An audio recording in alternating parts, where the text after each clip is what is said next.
welcome back. And we're moving into our first conversation this morning, which we really hope that you will pay attention to and hopefully think about it every time you get into a motor vehicle. We have with us on set Peter Williams, who is a traffic warden too, and is responsible for prosecution. And we have Vallan Hyde, who is the acting chief transport officer. Good morning, gentlemen. And of course, our conversation for today is looking at road safety practices. Definitely. Something we can't stop speaking about, especially with the number of accidents that we see. Let me start off with you, Vallan, talking about the recent accidents that we have seen and perhaps your own analysis and concerns as to the behavior and practices of motorists. Okay, morning, Ken Marlene. What we have noticed is that when accidents happen, for some reason, it kind of spikes in certain areas. And I know one of the ones of most concern or that attracted the most attention was the settlement day accidents on the Hummingbird highway. Yeah. And while that bridge is a very dangerous and narrow bridge, we think that the improvement on the highway is what probably may have led to speeding and people not knowing the road, and as well, we think there might be some other contributing factors. We're not sure of what the cause may be, but we do know that speeding must have been an issue, the way the accidents occurred. Mm-hmm. It seems to be a very common practice that when there are accidents taking place, people automatically blame it on the infrastructure. And I know there have been some roadworks going on. Tell us a bit about where the upgrades have been completed so far and where there's ongoing work. Well, the western corridor between Belize City and Belmopan, that is pretty much completed. There's still need for some improvements, but the project is coming to a close in early next year. And there have been some improvements on the Philip Golson Highway between Belize City and Ladeville as well. That there's a continuation or a new project going up farther, opening up that highway wider and improving the road surface. As well as the Hummingbird has seen a lot of improvements, and that is ongoing as well. And then we're moving into the Belmopan to Benke phase of the infrastructure project and the development of the Western Highway. What the Western Corridor has done is to create a new standard for us as in terms of road construction and safety features that comes along with the new works that we're doing. Yeah.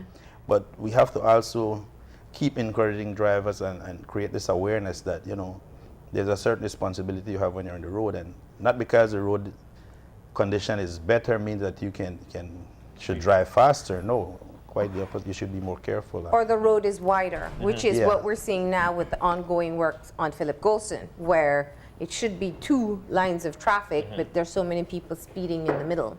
Yes, Yeah. that's true. And so we continue, and we appreciate what your TV station has continued to do in trying to promote this aspect of road safety and create awareness, whereby it's not only when accidents happen that we should highlight these things. We need to keep informing people and let them know that, you know, they have a role to play and it's their responsibility to ensure we have safer highways. You know, I like that you point that out, because a lot of folks would share the sentiment that it's only when something happens that is when when we actually look into that particular spot.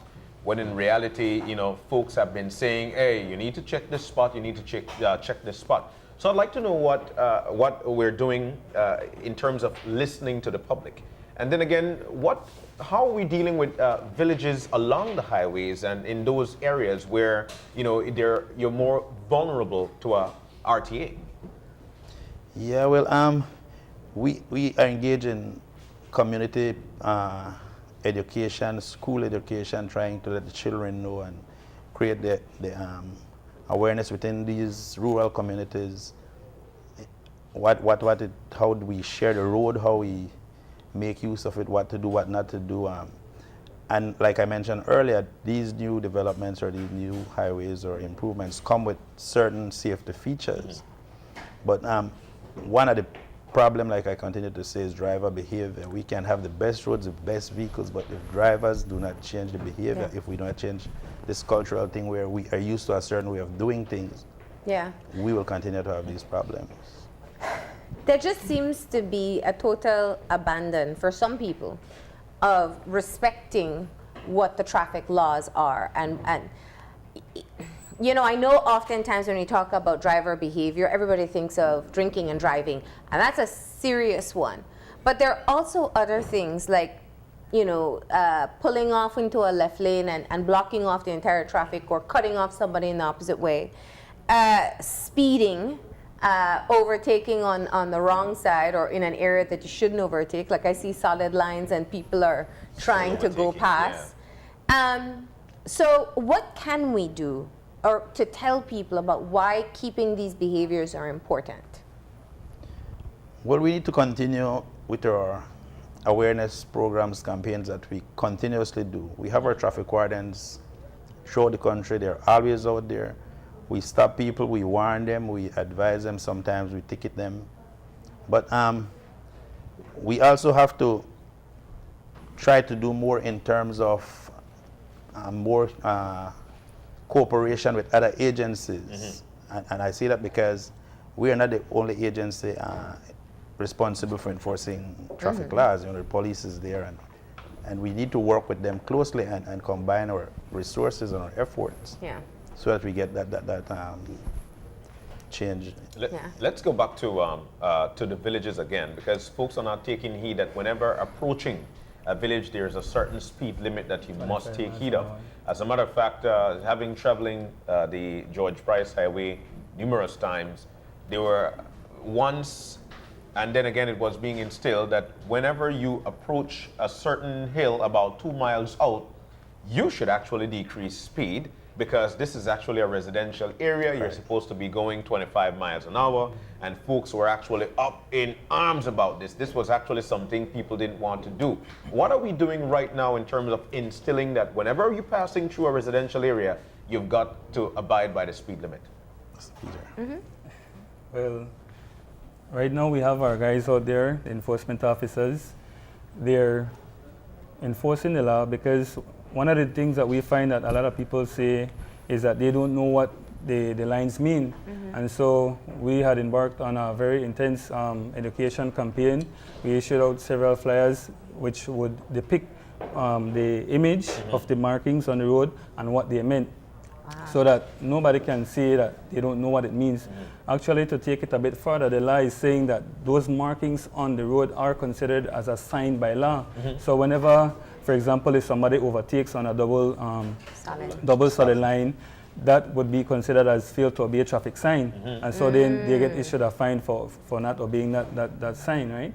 So let's use this opportunity to educate right now with the difference between the solid and the segregated line. Okay, so basically we have 3 types. You have the double solid, you have the single solid, and then you have the broken and solid. So what that is saying, the double solid is saying no overtaking, none at all, and you will normally find that through when passing through a village, when approaching a curve or a hill, because the signs are there for safety reasons, basically to indicate to the driver that, hey, you know, something is going on in this area. For example, through the village areas, as we know in Belize, you have people riding their bicycle along the highway throughout the villages. You have persons walking, coming from farm, or, you know, different things. So it's important so that the driver is aware that, okay, I shouldn't be overtaking in this area, none at all. You will find some cases whereby there's one solid line. That is saying that you shouldn't overtake, but if you do so with caution, right? So you may have some that the road is not that bad or the area is not that bad for you to overtake, but just do so with caution. And then you have the one whereby on one side it's broken, on the other side it's solid. What that is saying is that if you're on the side that is solid, you should not overtake onto the other side. But if you're on the side that is broken, then you're allowed to overtake on it, right? So that is basically what it's saying. And broken lines are generally an allowance for you to overtake at that time. Basically, yes. With your indicator and on the correct side of the road. Yes, that is correct. Okay, so I'm glad we took the opportunity to talk about that, because people don't always understand. And when you break the law, you put me at risk. Even if I'm driving within speed limit, on the correct side of the road, obeying the laws. But the other issue that we really don't talk about enough is seatbelt and car seats. Oh, wow. I've seen, and we've reported so many accidents, and we don't get it in the police report. We don't hear it from any person reporting on the scene, whether or not these people were wearing seatbelts. But by the description of the accident, we know, or one can assume, there were no seatbelts or car seats for the children. What's being done in terms of enforcement for these laws? Well, today we are happy to inform the public that Cabinet has given approval for the amendments to several areas of the legislation in motor vehicle and road traffic regulations. And that is one of the key areas that has been approved by Cabinet. And so the legislation is presently in its draft stage, but Cabinet basically has given approval for us to now be able to enforce seatbelt use for every passenger in the vehicle on every highway and within the municipalities. Wow. Presently, front and back. front and back, every passenger in the vehicle. Presently, until the minister signs off on that statutory instrument, presently, the law states that the driver and the front seat passenger must have it on. It doesn't speak to the back, and it's only on highways.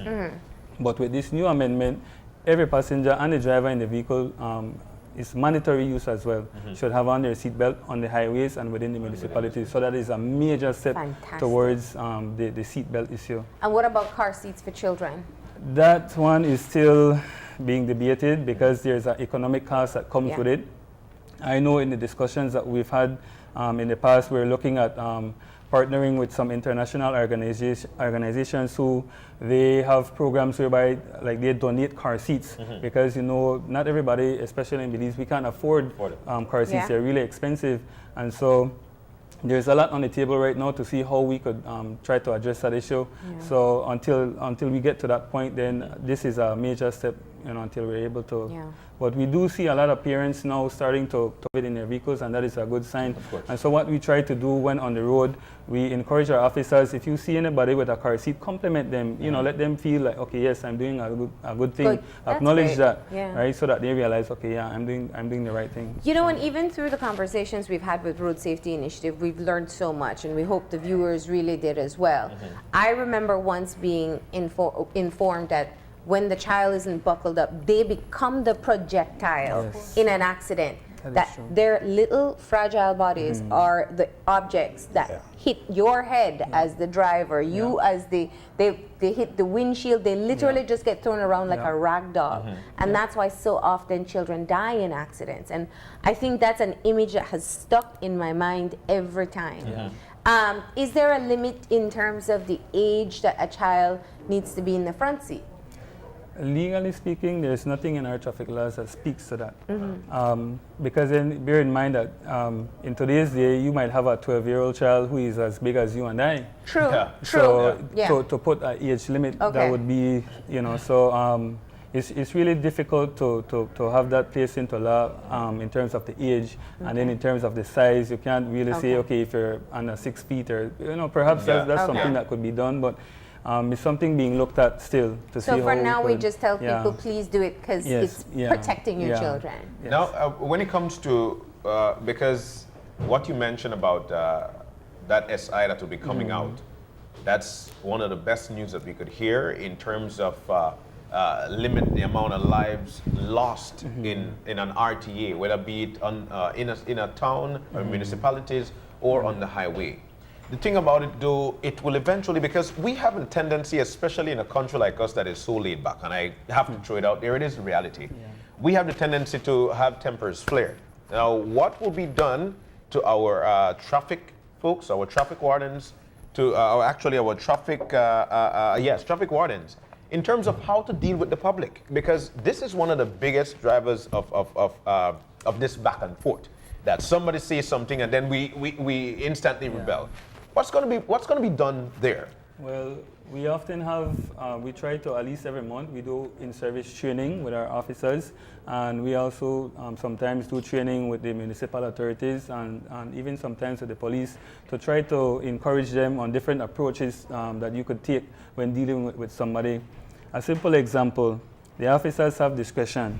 So if you stop, okay, so let me just backtrack a bit. If you're on a vehicle checkpoint, for example, our officers are trained to immediately identify certain offenses. So from the time that vehicle is coming, you could see if it has on a license plate, if the license stickers are there, if they're wearing their seatbelt, etc. So if you already identify that this person has maybe 3 or 4 offenses, you could use your discretion and say, okay, sir, I notice you don't have on your license plate, you don't have your certificate or registration, and I also notice you don't have on your seatbelt, but I'm only going to issue the ticket for the seatbelt. And so then that shows the driver that, okay, this person is being lenient with me already. Yeah. So then you deal with the issue that is that has a greater risk factor then. So you put aside the others and then you just deal with that. And so even the approach when talking to somebody, to try to be more polite with that person and try to be more patient, because you do have some people who, no matter how calm and nice you try to come to them, they still right, choose to be disrespectful. But you just try to and some people know they're breaking the laws as well. Yeah. There's another issue we see very much on the roadways, which is pickup trucks with people seated in the pans. Yes. Talk to us about, and that's, I mean, it's on the highway, and sometimes it's so full people are standing. That is also an offense, to be standing in the vehicle. And also, whenever you go to register a motor vehicle, there's a capacity for the vehicle. And so if you exceed that capacity, that is also an offense. You're carrying passengers in excess. So for example, with the pickup back, if you're in the pickup back, let's say it's a 4-door truck, that 4-door truck may have a capacity of 5 persons, so they can be issued a ticket for the passengers in the back of the truck as well, because they're exceeding the capacity of persons traveling in that vehicle. Likewise, if they're standing, they can also be fined for not being properly seated for that offense. Let me chime in here again. One of the biggest problems we see on the highway is dump trucks not properly covered. They've got projectiles, they've got missiles, they've got big rocks coming out, and they're driving uncontrollably. These people they don't take heed. And why is the load, or why do we have to have a bigger load? Is it for more money? I mean, this is not a question for you guys there. But what are being done about these people? People are losing lives because of this. It's a natural instinct of a man to eventually, or for somebody, to eventually want to dodge if they see something coming after them, which in reality would eventually cause a road traffic accident. So what is being done about these people? That's true. We look out for them, and we have certain people who do call us, they text us, they send us messages, there's a truck going to Belize to be here. When we get those calls, we do respond, because we have the patrol vehicles out there, and we could always tell Belize Patrol, please check for so and so. But I noticed that this continues to happen indeed, and we notice it as well. But we are not out there all day. We cannot be out there all day, and they get away. A number of them get away, but a number of them do get caught, and they are penalized, because by law there's a fine for doing that. So it should be properly covered, and it should not be, like you said, carrying more than it can hold, and that's what they're trying to do. So we're trying to bring out as many issues as we can. What are some that, from your perspective, you would like people to, whether it's enforced in the law or just is a good practice that people should start to develop? Well, one of the things that I think have led to an increase in some of the accidents might be the use of the cell phone or other electronic devices, because we notice that we see that people do use these devices while traveling. But again, that is one of the new amendments that Cabinet has approved, that we ban the use of cell phones for the operators of motor vehicles while on the highway. So that should come into effect. When these things are passed, again, the responsibility to enforce the laws, like I said, to do the enforcement, lies with transport, but the police as well. We need to cooperate and all of us be on the same page, and we deal with the infractions as we see them occur, and not let them just be slipping by. Even if it's just by warning people, it makes a difference to let you know what, you're breaking the law, it's wrong to do this. So I think we need to always be driving it home that we need to do the right thing. And people are aware of these things, because when these things are going to be passed, we start from now to tell them that this is going to happen. This law is going to be passed. It is wrong to drink and drive. They know it is, you must wear a seatbelt. Everybody knows that. But for some reason, it's a cultural thing that seems hard to break. But it's coming slowly, it's coming, but because we see the changes, we see people acting differently, but a number of people still doing things that are leading to these accidents. And I know there are some measures put in place, like, for example, the stretch we're talking about with Philip Golson. There was a notice that went out yesterday, was it? With the temporary corridor being put in because people were really driving crazy while the work is ongoing. Yeah. And it is actually a beginning of the practice because the entire stretch will be blocked off. So you will only be able to turn at the roundabouts at Cheddar Mall Boulevard and Burnwood Bay Boulevard. I find that one of the challenges we have is, and it is a human resource issue. If people don't see anyone around, they're going to do it anyway. I know you've instituted a hotline for people to call. How often do you get reports on the hotline? Every day. Oh, you do? Really? Fantastic. Every day. Almost every minute that phone does not stop ringing. Okay. But one of the issues that we face is that sometimes people call the hotline for the wrong purpose. They might call the hotline for whatever reason, assuming it's the number for the bus operators or for something. Oh. You know, they want to know how they could get a charter or something, and we need to inform them that this is the Department of Transport hotline, not the bus company hotline. So we do get a lot of calls. But you can call to relevant. complain about irresponsible bus driving. Yes, that is basically, you know, anything that relates to land transportation, you can basically call to make a complaint on that. And that And then hotline we look number? into it. Do you recall the number? It's 630 31 41, if I'm not mistaken. Okay. All right. 630. We get the calls coming to the office as well because just yesterday we were dealing with some calls. And luckily we had the vehicle close by so we could respond immediately and see what the situation was. What type of information do they have to share with you? The description of the vehicle and more or less what transpired, what type of offense. So for example, as you mentioned with the dump truck, so if somebody is driving behind a dump truck, give us a description of the vehicle. What color is the vehicle? If you could give the license plate number better. What direction is the vehicle traveling? What is being happening? Is it that the dump truck is not covered with the tarpaulin, right? Or is it that the stones or sand is falling out? You know, give us an idea of what's taking place. More or less, what is the location? If it's by mile 35, more or less, so that way it makes it more easier for us to be able to deploy and have the officers look into the matter. Okay. I also wanted to mention that we also use the breathalyzer. We have been practicing this in Benke at the border quite a lot because we know the border points are places that people go to drink, to socialize, drink, and coming back. We have had some, you know, back and forth, but we have had a number of people that we have just warned, a number of people who have issued violation or citation. We have summoned people to court. So we want people to know that we're taking this thing very seriously when it comes to drinking and driving or driving under the influence. Now, go ahead. Yes, and the breathalyzers will be put more into use as we proceed forward because, you know, we have been training people, we have been warning people, we have been advising everybody, and I think we need to take it a step up and take some action. I think for me, and we spoke about people's behavior, and I will never. I think it's important that we recognize our role in playing accidents as users of the road. But when we know there's a usual spike, like the Christmas season where people will be drinking, the holiday season in general, what's being done as preventative measures from the transport department to ensure or to somehow try to mitigate the number of accidents that we typically see?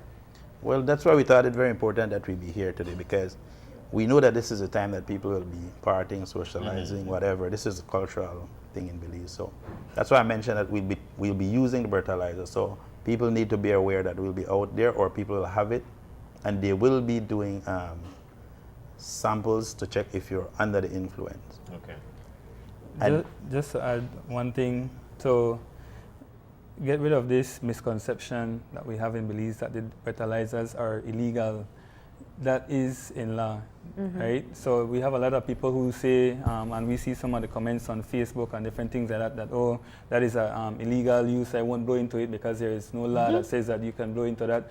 That is a legal device. The law stipulates for the use of the device, and so we have several matters before the court right now for driving under the influence that we have used the breathalyzer, and that the reading, because the device is so advanced that it's very accurate.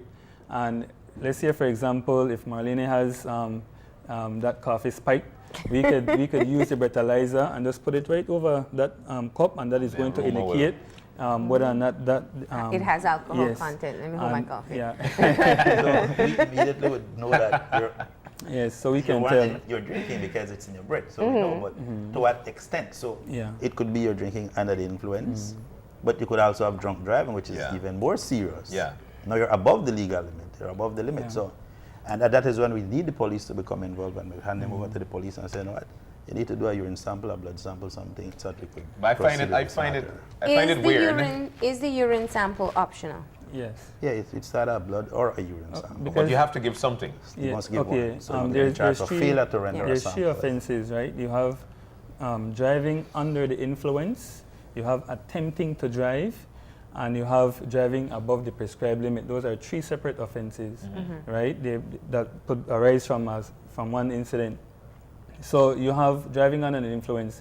When we use the breathalyzer on you, the limit is 0.80, sorry. And so if we test somebody with the breathalyzer and they give a reading, for example, of 0.60, you're below the prescribed limit, but you have alcohol concentration in your body. Yeah. And so then you would be charged for driving under the influence. Now, if we catch you and for whatever reason our attention is drawn to you and we see you walking towards the vehicle with your key and you're starting the vehicle and we realize that, okay, you're not, Yeah. you're unfit to drive, then that is attempting to drive because you're in the vehicle and you're about to drive. Yeah. And then, of course, you would do the samples, the blood or Yeah. urine sample, and then you have driving above the prescribed limit, which is, I think, 100 milligrams, so something with the blood and the urine. And so three separate offenses, so it depends on the circumstance, then that is For what. each one. Yeah, for each one. Do we test for anything else other than alcohol? Because we know now there are Yeah. many more drugs Drugs, being yeah. used in this Yes. country, some that we're not even aware of. What happens when you test somebody? You know, we all have a sense when somebody is not in their correct Correct mind, form, but the breathalyzer fails. What happens then? The law is very specific. It speaks to drink or drugs. And so drugs, in the interpretation section of the Act, it speaks to any type of intoxicants. So basically, if you're tested, if you get a blood or urine sample and that goes to the lab, that is going to give a result for drugs or alcohol. And so depending on the results from that, then we will proceed with the matter from there. Are you safe because of your religious background? There is a provision because you need to give consent if you are going to do either one of the samples. So you must give consent to that. And if you don't, then there's a separate offense for failure to produce. Right? So if you choose not to, that is your It's right. an automatic yes, charge. right? But then you'll be charged for failing to produce the specimen. Yeah, I think that's the reason why they give you a choice. You see, you could use the blood or the urine. Normally people say, well, I don't draw blood because that's a religious thing. So you have the option, you must do the other. If you choose not to do any, then you're That's a still breaking the charge, law. yes. You'll be charged still. Yeah. So we're going to see increased patrols. Yes. Yes, increased patrol will continue throughout the holidays. We won't stop. Christmas is not a holiday for the Department of Yeah. Transport. We have people on shift right through. All right, and we also are going to, we have seen already more checkpoints. Okay. But we want to encourage people also to try to use designated drivers or something. Try to institute some kind of plan when you're going out. You know, everybody can't drink at the same time. Somebody got to drive, so or you know, something to that effect. Check your vehicles before you go out. You know. Let's jump on the before we go. The issue of licensing and your insurance. Some folks might say, you know what, it does. I could have a license. It could be expired, but as long as I've got insurance, then I think I'm in the clear. That's not a arrestable offense. Let's jump on that for a little. That is correct. Unlicensed motor vehicle is not necessarily an arrestable offense, but you can be arrested for it still. The police, you know, can arrest you. The Department of Transport officers, they can arrest you for it. But to not flood the courts with offenses like that, you would normally just be issued with a violation ticket. But you can be arrested for it. But the issue with that is that we look at the insurance as something a little bit more important, because then it's something that if anything happens, you can get assistance, you know, with that. Yeah. Unlike with the license. So. Yeah. At what point are you wanna- granted, I'm sorry, ahead. at what point are you granted a warning for what you're doing out there? Is there any such thing as issuing a warning to someone? No, The again, it's up to the officers have discretion. discretion. It's Yeah. up to the Okay. discretion of the officer. Yeah. Yeah. Okay. And we saw the recent accident at the Civic Center, and I know a lot of people have been concerned about what happens in situations like these. Let's talk about what traffic offense it is and what takes place from there. Okay, I'm not too sure about what exactly transpired. As far as I'm aware that the Belize City Police, they're addressing that matter. I'm not sure of the specifics, but when I saw it, usually what would come to my mind that perhaps it could have been a mechanical failure of the vehicle, because oftentimes in Belize we just jump and say, oh, that person was drinking, and so that is the first thing that comes to mind. Yeah. However, the relevant agencies must be prudent about it and administer a drug, urine, or blood test on the individual just to verify, so that if that is not the case, you rule that out. Yeah. And so then perhaps you could look and see, because we have the motor vehicle inspectors who would testify before the court. Whenever there is an accident, if the police are dealing with the matter, they would normally request the Department of Transport to have a motor vehicle inspector to inspect the vehicle and to see or to determine more or less what was the cause of the accident. And so that motor vehicle inspector is of course trained and knowledgeable in that field.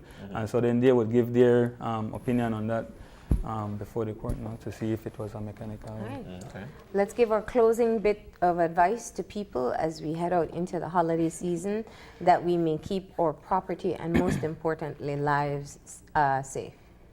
For me, it would be, don't be a statistic. Yeah. You know, that is our choice whether or not we want to, well, in most cases, it's our choice whether or not we want to be a statistic.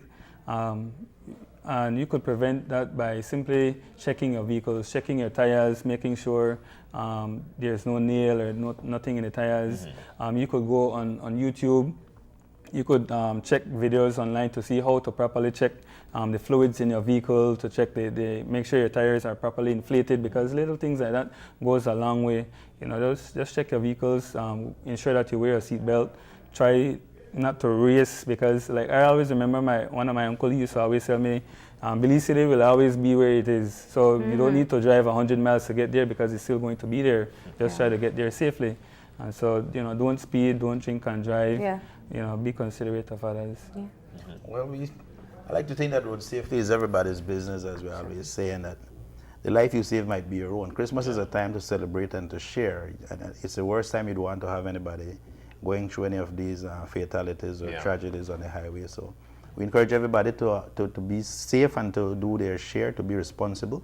And the road is to be shared by everybody. I mean, motorists, cyclists, pedestrians, drivers. So we all need to look out for each other and do the right thing. And I'm very sure the driver's saying, when we're going to talk about the other road users, like your cyclists, motorcycle users, and even pedestrians. But we're out of time for today, so we'll try to tackle that one another time. They also have a responsibility in how they maneuver the roadways as well. But thank you for coming in, and we hope that people have perhaps thought about their role in ensuring road safety. Thank you very much. We're going to go ahead now and take a break, and when we come back, we'll be cooking up a storm with Chef Sean Quillen as the official launch of Sorrel Stout. So stay tuned.